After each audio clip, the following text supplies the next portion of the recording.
Alright guys, we went to the track. I'm going to show you some video clips.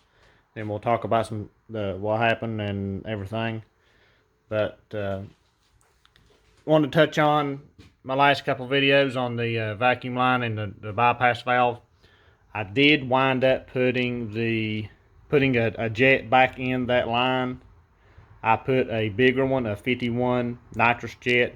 So I put a 51 nitrous jet in it only because, like, if you tried to pull out normal, if it was on an incline, I mean, the throttle was super touchy. I mean, you had to barely touch it. I mean, if you just done like normal, it would spin the tires out of the, just trying to pull out normal. So I had to put a nitrous jet in there to calm it down at light throttle. But I left it in there and went to the track, and I'll show you the clips.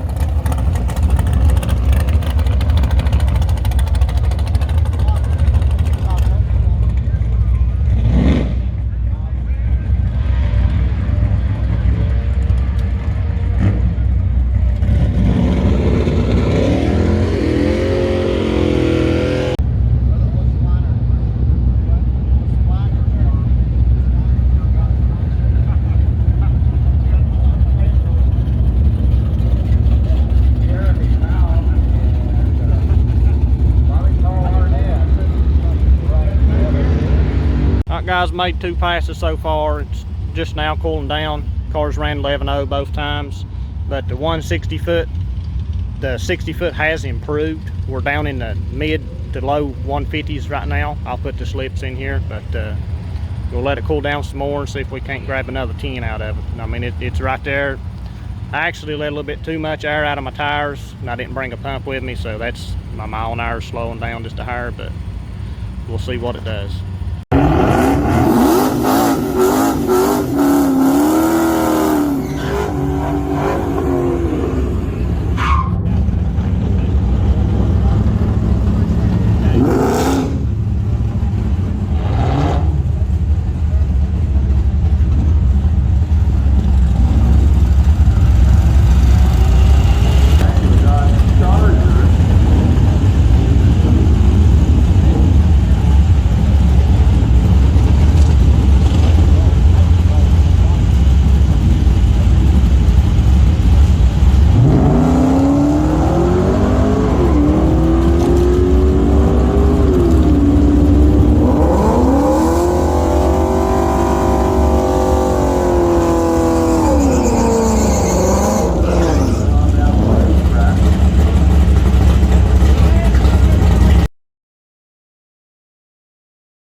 After you've seen all the video clips, I'm going to talk about some things. Now this nitrous jet that was in here in my last videos that you seen that they put in from the factory, it was a size 15. I did have to wind up putting a jet back in it. I put a bigger jet. I put a size 51 nitrous jet in it. I only did tame it down just a little bit when cruising, and especially coming out of the hole or from a dead stop at a traffic light or something. If you was trying to drive normal, especially on the incline, I mean, if you touched it just the wrong way, it'd start spinning the tires, barely touching the gas, like trying to pull out normal. So I had to put that in there to do that. But I left it in there the whole night, and we still managed to cut a 154 60 foot and a 156 on the second pass, which I hot lapped. That is almost a tenth or two better than what I was averaging before. And I did feel just a tiny bit of wheel slip on the first and second pass, maybe a half a tire rotation to a full tire, but it wasn't bad. But after that, the track just went to crap, and dew fell and all that, and it was just awful. But the first pass, the car felt like it lifted wheels. I mean, there'll be a video in here too of a slow-mo. If you pay attention to the front end, it comes up, then it looks like it jumps back down, like it would let the front end back down, and the suspension would compress, but it never unloaded or nothing like that. I wished I had another angle of showing the tires, but I don't.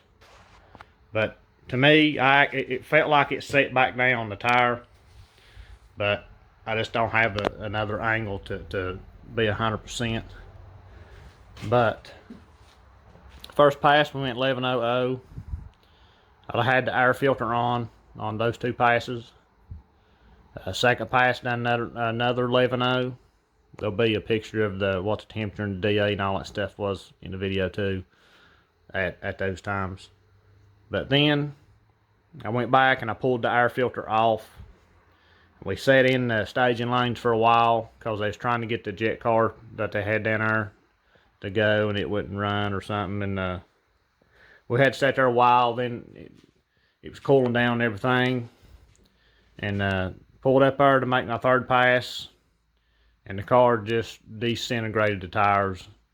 It smoked them, so I just let off and coasted.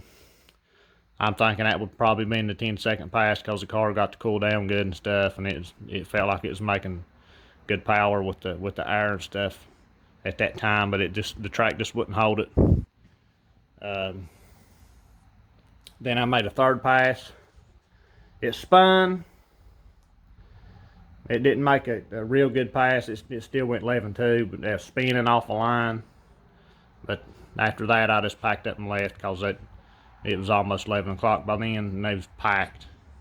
The track just wasn't holding it, especially, I was walking through the grass, and the grass was soaking wet where the dew and stuff has fell. I'm thinking that's what happened. Everybody sat in the staging lane so long. They was trying to get that jet car to go, and nobody was making passes on the track, and the dew fell and set on the track, and there was no cars going down through there to clean it off. I think that's what the problem was. Then they actually stopped putting prep down and stuff. So, but maybe next time out, if I could take it down there again before I swap pulleys and everything and retune it, try to get a best. But 60 foot wise, we got a new personal best. That's the 154, and it backed it up with the 156. So, but also on that first pass, after I got out of the hole about mid-run, it felt like it got a little bit of belt slip. And I came back to the pits and changed the belt, put just a hair tighter belt on it, and made another pass. It seemed like it helped a little bit. But I came straight back to the pit, swapped the belt, then went back straight to the staging lane, so it pretty much hot lapped it. And it went another 11.0, but I didn't give it enough time to cool down. But then third pass, like I said, I pulled the filter off and stuff, and that would have probably been it, because it had good weather, but the track just wasn't there. Yeah, that would have probably been the 10, but the track just wasn't holding. But the last time I ran the 1089, that was a few months ago, and it was good weather. The track was hooking, the car launched good and everything. It was just there, and I had the air filter off. So, but just because you got a 10-second car or a 9-second car or whatever, just because every time you go to the track doesn't mean you're going to run a 9 or 10-second pass. I mean, there's a lot of factors. The track prep has to be right, the car has to be hooking, you have to launch it right, everything has to be working good on the car, the air has to be right. It's just a lot of stuff goes into it. A lot of people think just because they got a 9-second car or 10-second car, they can go out there and make that same 10-second or 9-second pass every single time. It does not work like that. The cars get heat soaked, the weather plays a part, the traction, the DA, the launch, all of it. Everything plays a part. It doesn't work like that. There is a lot of stuff that goes into it. It's just why you see everybody chasing the time all the time, because they'll hit it once or twice, then it's so hard to recreate it because the conditions is just not there and they're not right. A lot of stuff goes into it. A lot of people doesn't understand how that works, but just a lot of things go into it. But I'm hoping to take it back another time or two and try to get somewhat decent weather.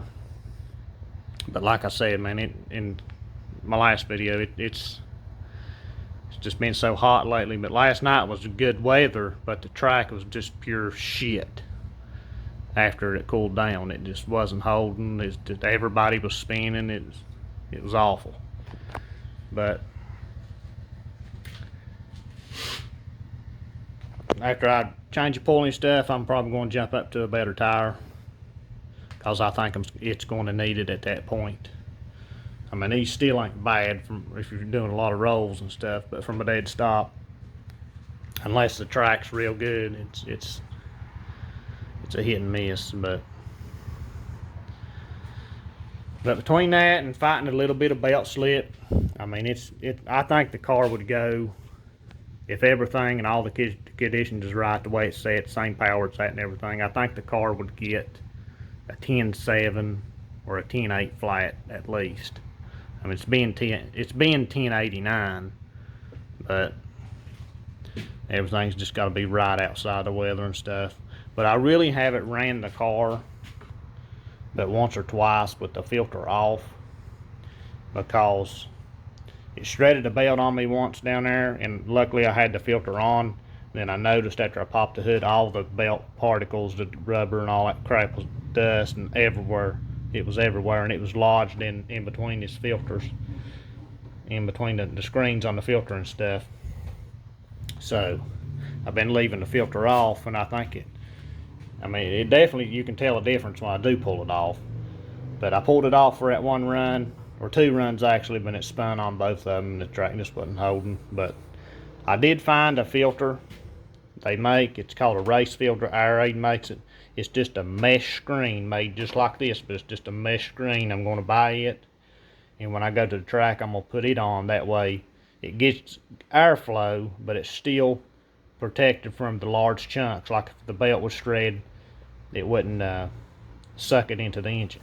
So I'm going to wind up buying that and try that out.